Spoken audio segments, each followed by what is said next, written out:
Okay, I'm going to show you all how to use Photopea to create a grid on your self-portrait. So first we want to start by typing in Photopea or photopea.com. I've heard it said several ways. So it's Photopea as in the vegetable.com. And what you want to do is go to File, Open, find your image, open that. And the first thing you probably will need to do, although some of you may not have to do this, is to crop it down so that what we are seeing mostly is your face and less background. We want it to be in portrait mode, meaning like it's going to be longer than it is tall. So you want to have that ratio figured out in a nice rectangle. All right. Because the next step is we're going to change the size of your image. We're going to change by going to image at the top toolbar here. We're going to go down to image size, which will bring this up. We want to change pixels to inches. We're going to change our width to 6 inches, and we're going to let the height just change on its own.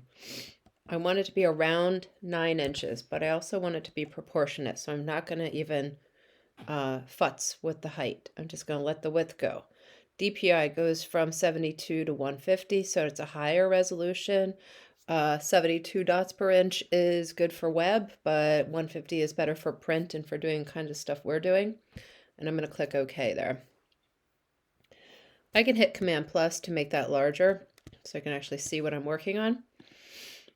And now I want to change the, if it's actually color, this is now a good time to change it from color to grayscale by going to image at the top menu bar, third tool in, going down to mode, changing it from RGB or CMYK to black and white. Since mine's in black and white, I don't have the option to go to black and white, but that's where you would change that.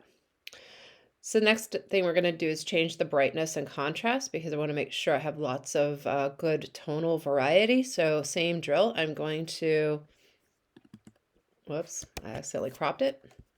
Hit enter to apply your crop if I didn't, or return to apply your crop if I didn't go over that.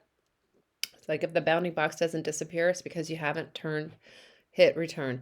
Anyway, let's go back to brightness contrast. We're going to image, adjustments, brightness contrast. I can move that window over and I want to just punch up that contrast because I really want to see strong blacks and strong whites and all those colors in between. So you may have to play around with brightness, but contrast is probably what you're going to need to click, bring up a little bit more. Don't bring it up so far that you can't see any middle tones. Having those middle 2, 3, and 4 also very good to have. Okay, so that's all good. Now we need to add the guides. Okay, so we're going to go to view at the top of the screen here. Scroll down to add guides. Very important that you change pixels again to inches. And since it's 6 inches across, we're going to make a guide at every inch.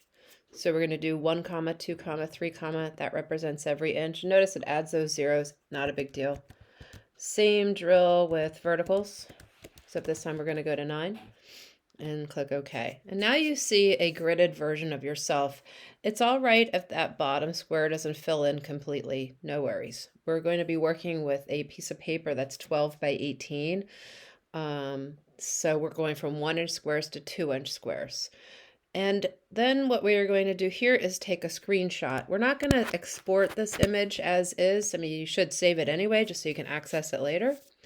But what I'm going to do here is take a screenshot. For some reason I'm on crop and I'm not sure why. Okay. All right. Now, oh, it just wants to default to that. Okay, that's all right. I want to take my screenshot. I'd love to take my screenshot, actually a better one. I want my screenshot to actually hug the outline. Like I want it to stay within those outlines, just like that. So my screenshot should look like that. So don't worry about adding your A, B, C, D. Don't worry about labeling anything. This is it. We're done. We'll do labeling of the grid lines on Monday. Voila. Have a good weekend.